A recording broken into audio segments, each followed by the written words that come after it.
Los invitamos a sumarse como miembros a nuestra comunidad.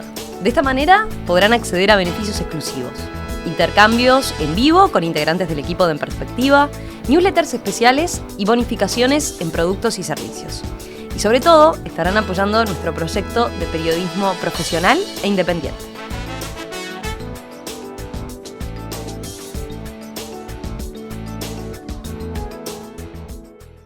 El mes que viene, José Mujica renunciará a su banca en el Senado. Lo anunció hace pocos días, en medio de la polémica sobre el desafuero de Manini Ríos, que él en principio no acompañaba, pero finalmente votará alineándose con la postura del Frente Amplio, aunque, según anticipó, va a exponer en sala su propia visión sobre el tema. ¿Qué papel está jugando en la oposición al gobierno de Luis Lacalle Pou? ¿Cómo se lleva con Cabildo Abierto? ¿Qué quiso decir cuando comentó que este milico Manini era un perrito con Fernández Huidobro? Una frase que aparece en un libro publicado hace pocas semanas en Argentina. ¿Dejará efectivamente el Parlamento? Algo que manejó varias veces en los últimos años.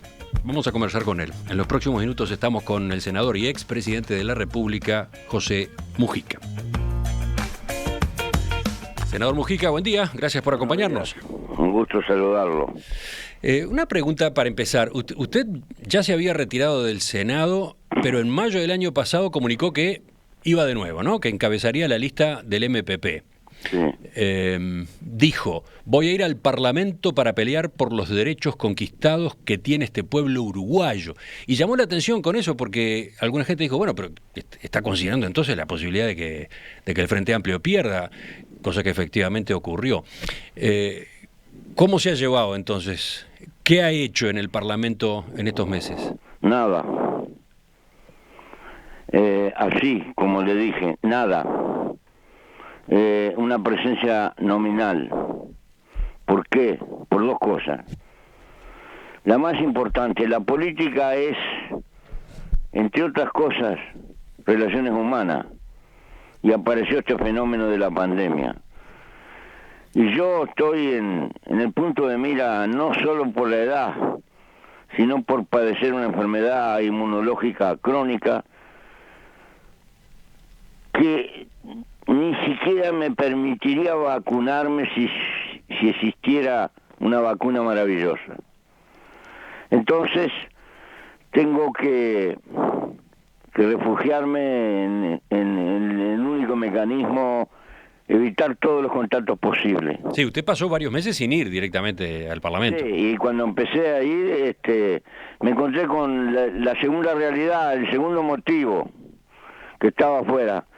Es tan fuerte la concentración de poder en el Ejecutivo que el Parlamento por el momento está bastante nominal. Pero la causa esencial es la otra, la pandemia, que va a ser muy larga. Desgraciadamente, he llegado a esa conclusión y en esas condiciones me tengo que retirar porque amo en pila la política, me encanta, pero mucho más amo la vida. O sea que efectivamente se va. Me voy, sí. Se va del Senado. Sí, sí. No, le insisto con la pregunta porque usted sabe, la gente cuando conoce una noticia como esta, enseguida se pregunta, bueno, pero ¿y cumplirá? Porque ¿cuántos retiros ha habido de Mujica hasta ahora, no? Mire, yo me jubilé y debo ser el único caso. No cobro como senador, sigo cobrando mi jubilación, que son 62.000 pesos nominales en efectivo, porque a mí me agarró la ley del tope. Y no quise porque ya veía que este asunto cómo se desató y en la medida que pasa el tiempo cada vez lo veo más grave. Ahora ha aparecido la información por ahí, que no la tengo confirmada, pero que es una bomba de tiempo, que los que se recuperan de la enfermedad siguen bastante tiempo en su respiración sembrando el virus. Entonces se da cuenta que seguimos regalados. Sí. Así que bueno, efectivamente usted en octubre deja la banca. Sí. Y usted mencionó al pasar que está cobrando la jubilación. ¿Qué jubilación es esa? Y es la jubilación global que me tocó. La jubilación correspondiente a la presidencia, por ejemplo, ¿cuánto juega ahí? Se incluye, pero a mí me agarró una ley de tope que topea las jubilaciones. Bueno, y entonces, aquel propósito, voy a ir al Parlamento a pelear por los derechos conquistados que tiene este pueblo uruguayo, ¿eso queda por el camino? Queda por el camino, pero tiene también una contrapartida. Creo que tengo un suplente que es brillante y joven. Sería un viejo miserable si me quedo de figuretti con esta flaqueza que me impone la pandemia y no le abro paso a él. ¿A quién está aludiendo concretamente? Al Pacha Sánchez. Pacha Sánchez. ¿Queda él entonces? ¿Va a quedar él definitivamente como senador? Sí. Y de todos modos usted va a seguir en política, supongo. Y haciendo algo. Fíjese que hace meses que no voy a la dirección de la 609, pero algo voy a seguir haciendo porque genio y figura hasta la sepultura. Usted recién hacía un análisis crítico del papel que le cabe al Parlamento en este periodo de gobierno desde que empezó. Usted dice un papel reducido. Muy reducido.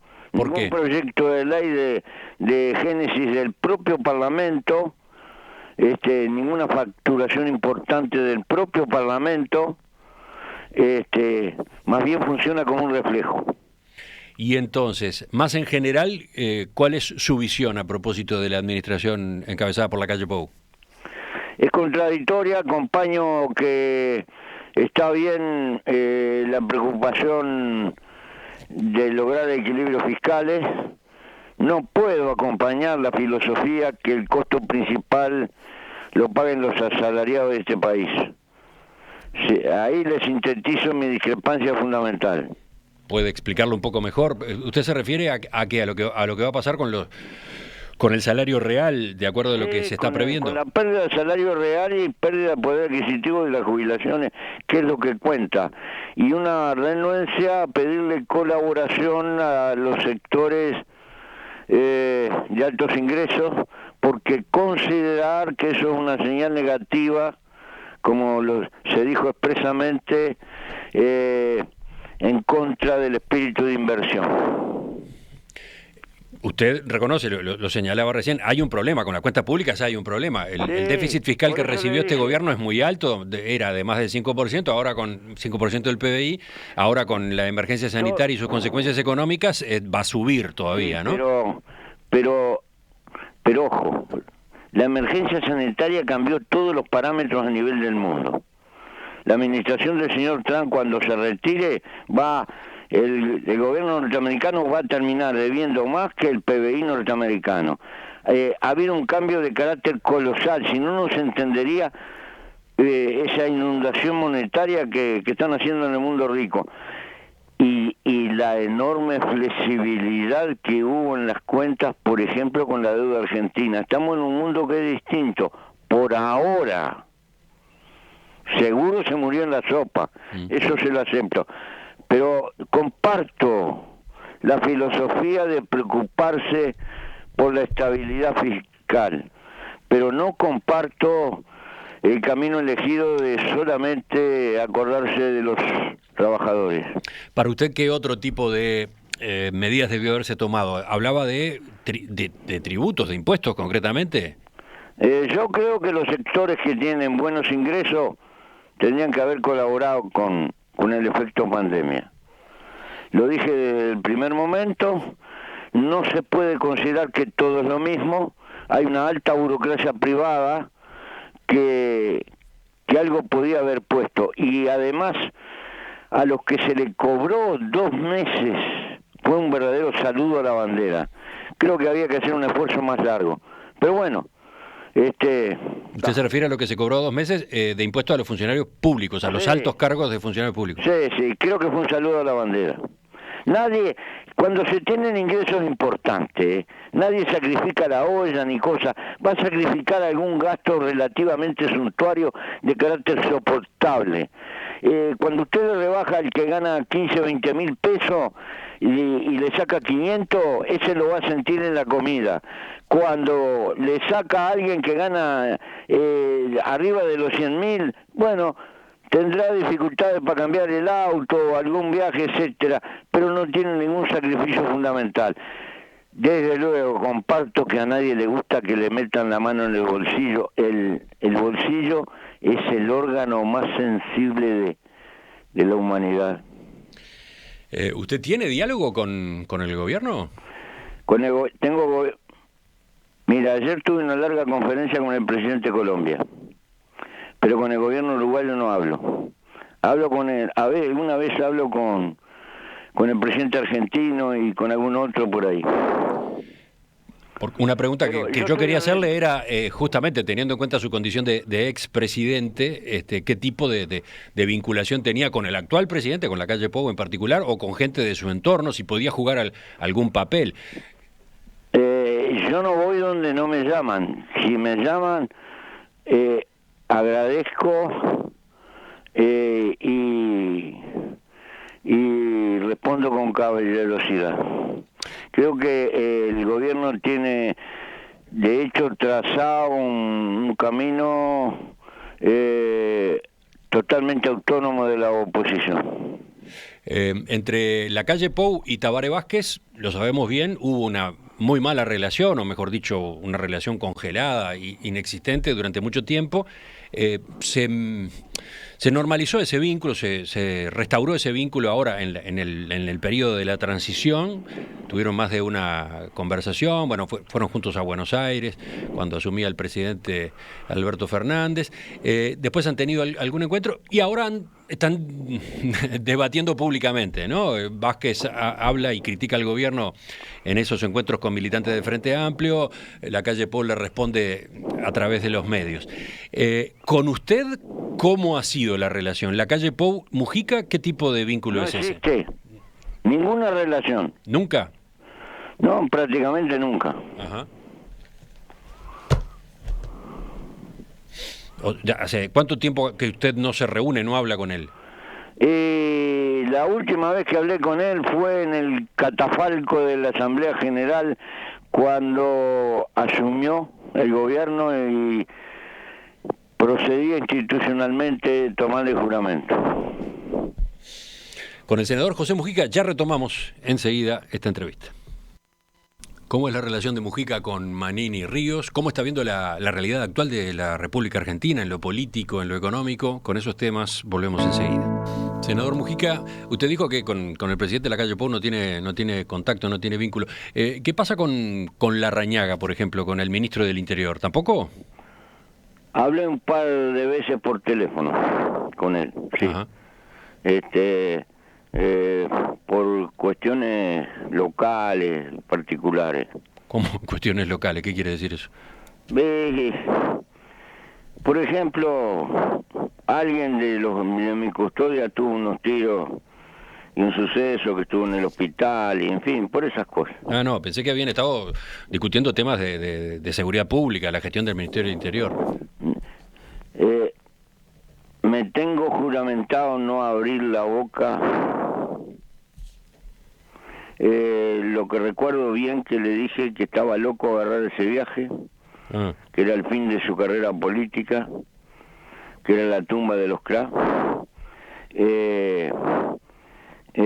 Pero bueno, le di mi opinión antes que asumiera y punto, nada más. ¿Y por qué dice que no va a abrir la boca? ¿En qué sentido? Le tengo mucho respeto y consideración. Uh-huh. Con Bustillo sí ha tenido contactos, por lo menos una reunión. Cuando asumió como nuevo ministro de Relaciones Exteriores fue a verlo, incluso fue muy elogioso con usted. Con Bustillo, en su función, Bustillo siempre tuvo la puerta abierta y una vocación de servicio tanto cuando estuvo en la Argentina como cuando estuvo en España, y se lo tengo que reconocer eternamente. Siempre supe de su inclinación política, pero como funcionario no tengo otras cosas que agradecimiento. Ya seguimos, estamos en diálogo con el senador José Mujica, que en octubre deja la banca en la Cámara Alta. Senador Mujica, en estos días usted hizo autocrítica, dijo que no había estado feliz con las declaraciones, pero lo cierto es que armó un gran revuelo cuando anunció que si en el Senado se votaba el desafuero de Guido Manini Ríos, la justicia lo investigaba y lo absolvía, no iban a estar los votos frente amplistas necesarios para que Manini en esa hipótesis volviera a la Cámara. Sí. Enseguida desde el Frente Amplio lo desautorizaron, salieron a aclarar que no era así, que en esa hipótesis se iba a votar el reingreso de Manini. Sí, pero eso fue en el contexto de una cosa más lo que salió salió mal, lo dije mal. Si hiciéramos un plebiscito en la base del Frente, los reiterados ataques a la justicia que desde hace mucho tiempo se vienen realizando por gente de Cabildo, la decisión sería otra. Pero lo que decidieron los dirigentes del FA es lo que yo mismo pienso. Sería una forma de victimizarlo, con lo cual se le favorece. Yo no subestimo a Manini. Pero a ver, antes de seguir, lo cierto es que Manini tomó como base sus dichos. Él señaló que aquel comentario suyo fue una de las razones que lo llevaron a cambiar de posición, a resolver que no votará el desafuero como venía anunciando desde la campaña electoral. Eso es una jugarreta, es vestir la novia, hay que ponerle. El verdadero peligro es la decisión de la justicia. Una certidumbre de que la justicia lo puede condenar, si no, no se entiende la campaña en contra de la justicia. Y como tal, bueno, la coalición creo que hizo lo que políticamente tenía que hacer por encima de lo jurídico: preservar la herramienta. ¿A qué coalición se refiere? A la coalición de gobierno. Ajá. Para mí lo político, una vez más, se impuso a lo jurídico. Nadie lo va a reconocer. Ajá. Porque acá hay una tradición de maridaje con el cinismo. Pero la realidad, para mí, en mi fuero interno, estoy convencido de eso. Todo lo demás bulla. Y bueno, está. Pero usted estaba, en principio usted estaba en esa, que no había que votar el desafuero. Sí, pero por razones políticas también, porque no le quiero hacer el juego. Ajá. Yo no subestimo a Manini, lo conozco. Manini es, en todo caso, un perro bulldog muy peligroso, muy capaz, pero cuando se le tiene bronca a la gente, se pierde la perspectiva y no se mide la realidad. Entonces hay una visión peyorativa que no permite medir la magnitud del personaje, y entonces se hacen cosas tácticamente en función a lo que se siente y no a lo conveniente. Otro detalle llamativo de esa declaración de Manini, cuando dijo que sus dichos habían sido uno de los factores que lo habían llevado a cambiar de posición, lo que llamó la atención fue que él dijo que le creía a usted y no a los dirigentes del Frente Amplio, ¿no? Sí, yo lo conozco relativamente bastante. Para entender esto hay que remontarse un poco. Y le voy a hacer sucinto en dos cosas que creo que son centrales.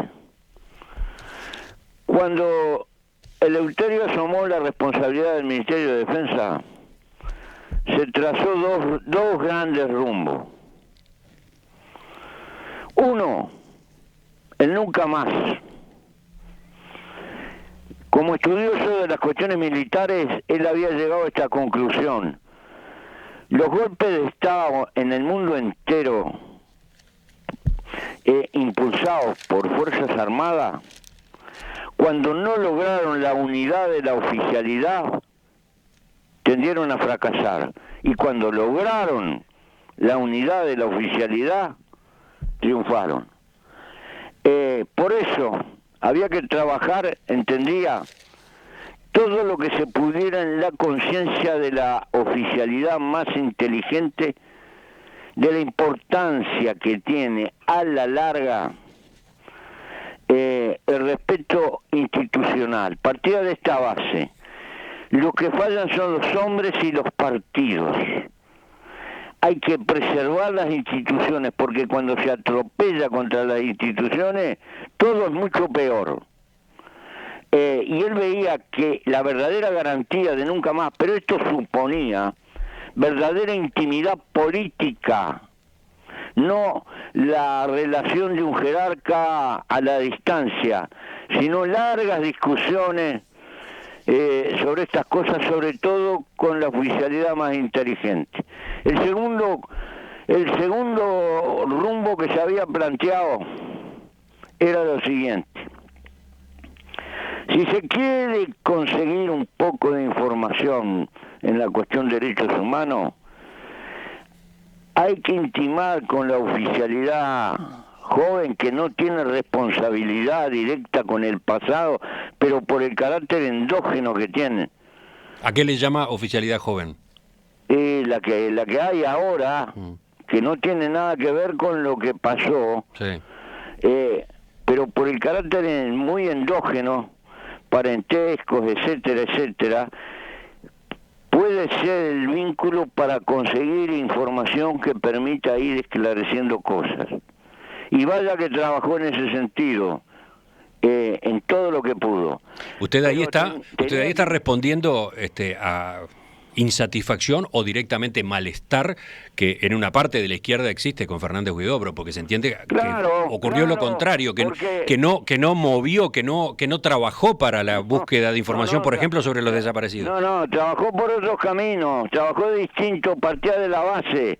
Si mantengo distancia y agredo, no logro la intimidad necesaria como para conseguir algo. Y vaya que se movió, y vaya que hizo todo lo que pudo. Con esos canales era un hombre muy inteligente que veía lejos. Desgraciadamente estaba muy enfermo y le jugó mal. En ese plano no fue con Manini, fue con varios. Y fue una cosa pensada y deliberada. Claro que no andaba con un letrero en la frente diciendo estoy haciendo esto.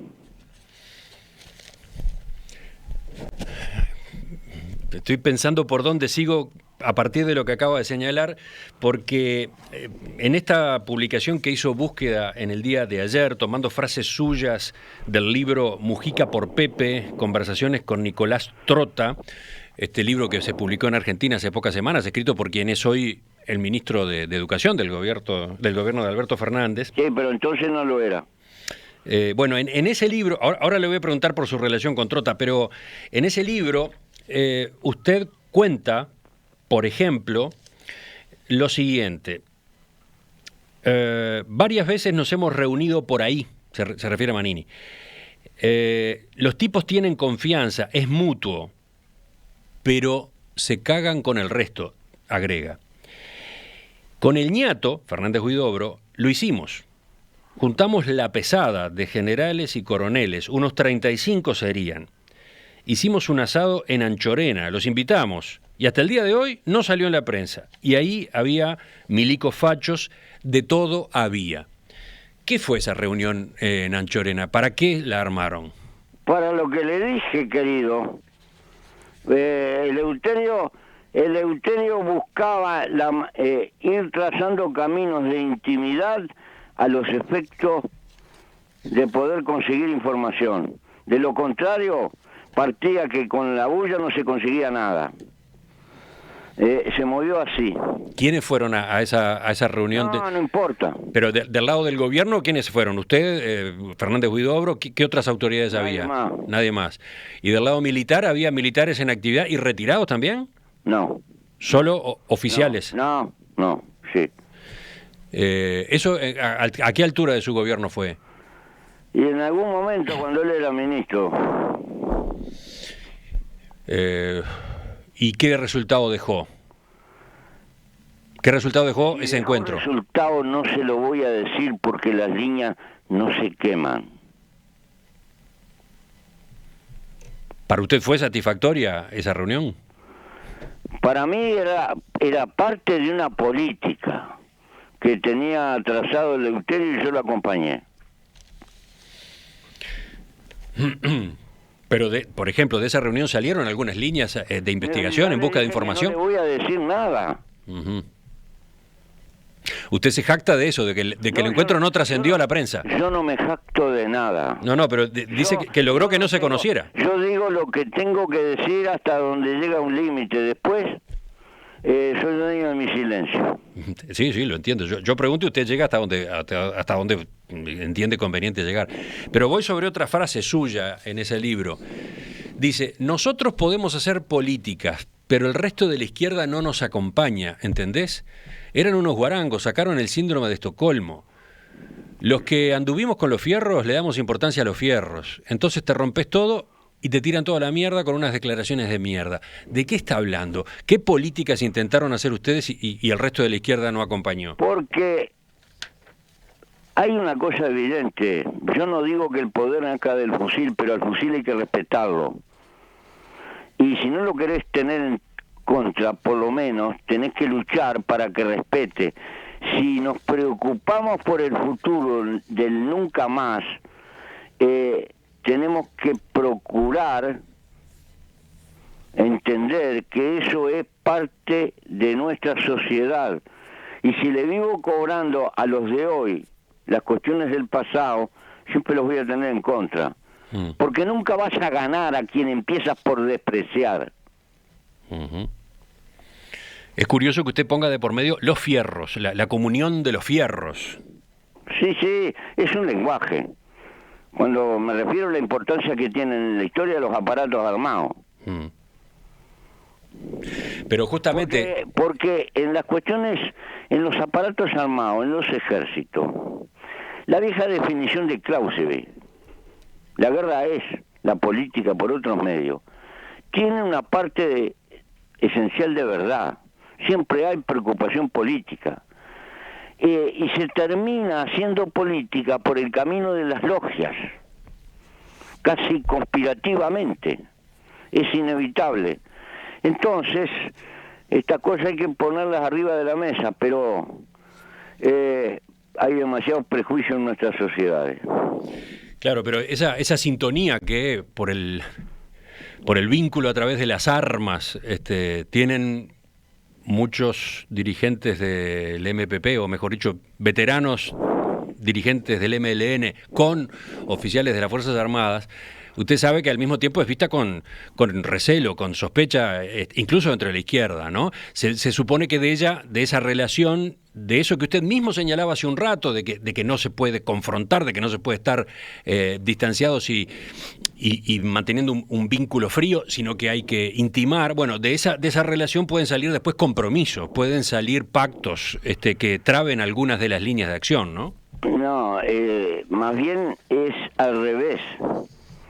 Salen salidas, pero porque de lo contrario los caminos se obturan.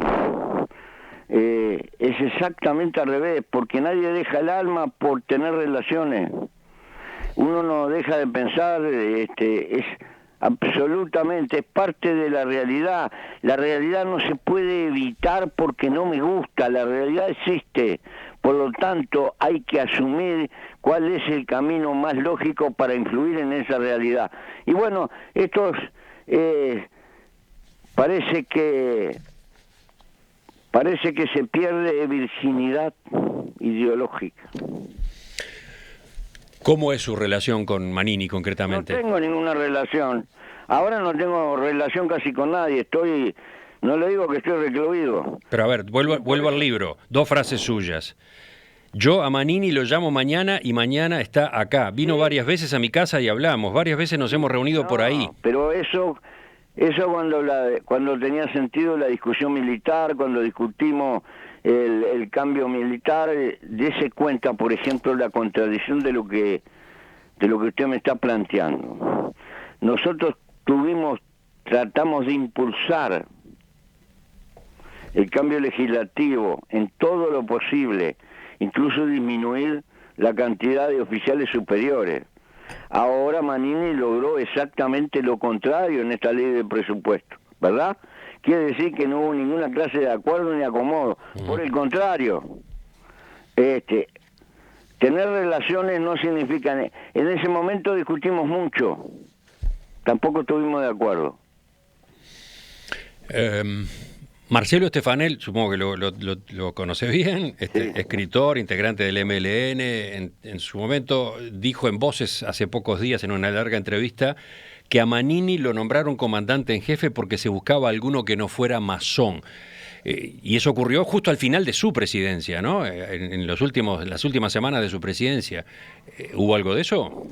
Sí, efectivamente. A ver, cuéntenos cómo fue esa decisión. No, es sencillo. Yo creo que, primero, no tengo nada contra la masonería.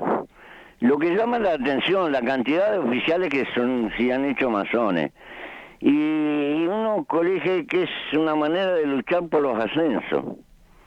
No tiene nada, como no pueden hacer política abierta, entonces lo hacen medio en logias conspirativas. Y esa fue la realidad. Y usted no tiene para elegir a la marchanta, tiene 10, 12 nombres para elegir. Y en este caso se eligió por uno que no era masón. ¿Y no pertenece a ninguna otra logia, Manini? No sabíamos. No sabíamos. Yo no sabía, por lo menos. ¿Y ahora sabe? Y ahora dice que pertenece a los tenientes. Por eso se lo preguntaba. Sí, sí. Pero el motivo fue ese, la elección fue aquella. Escúcheme, parece que la alternativa era o elegí un teniente o elegí un masón. Qué linda changa, ¿eh? La tienen todos los presidentes, me parece. Pero vio que una de las discusiones dentro de la izquierda es que la propia izquierda, entre comillas, catapultó a Manini, ¿no? Sí, creo que es injusto porque no ven la relación, que usted no elige lo que quiere, tiene un menú muy restringido de gente para elegir. Es un verdadero error porque no conocen ni nada del estamento militar porque lo desprecian. Lo cierto es que Manini fue... No puedo entender, por ejemplo, esa fineza que tenía Niato de decir todos los golpes de Estado militar en el mundo que fracasaron fue por falta de unidad en la oficialidad. Hay que trabajar para que eso exista, porque es la mayor garantía se da cuenta que hay que conocer mucho la cuestión militar para tener ese razonamiento.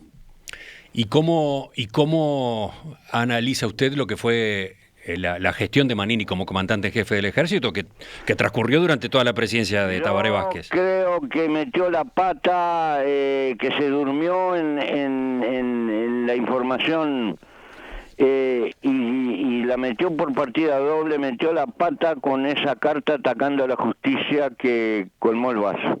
Sí, esa fue la última de sus acciones. Sí. Pero a lo largo de su comandancia, de su periodo como comandante en jefe, en distintas ocasiones, entre comillas, apareció desafiando al gobierno o a la presidencia, ¿no? Con discursos en los que hacía planteos, hubo amonestaciones incluso, hubo sanciones, cosa que no era común con un comandante en jefe, ¿no? Sí, es cierto. Un arresto que dispuso, por ejemplo, el presidente Vázquez en determinado momento por dichos referidos a la reforma de la caja militar. Sí. Creo que ya estaba buscando rumbo político, tenía una decisión, y todo eso me parece que fue funcional a su objetivo. Por eso le digo, el señor Manini es un tipo muy capaz y muy inteligente y creo que lo subestiman. Usted dice en estas declaraciones en el libro que no lo hubiera destituido, que si usted hubiese sido presidente no hubiera dispuesto el pase a retiro por ese documento con críticas al accionar de la justicia, ese que llevó a la decisión de Vázquez. Es mi manera singular de pensar, no me gustan las víctimas, porque es un negocio bárbaro. Las víctimas se tiran al suelo y sacan un rédito político bárbaro, y no quiero ser el caldo gordo. Esto lo vi y dentro de pocos días llámeme y le voy a hacer un comentario más rico sobre esto.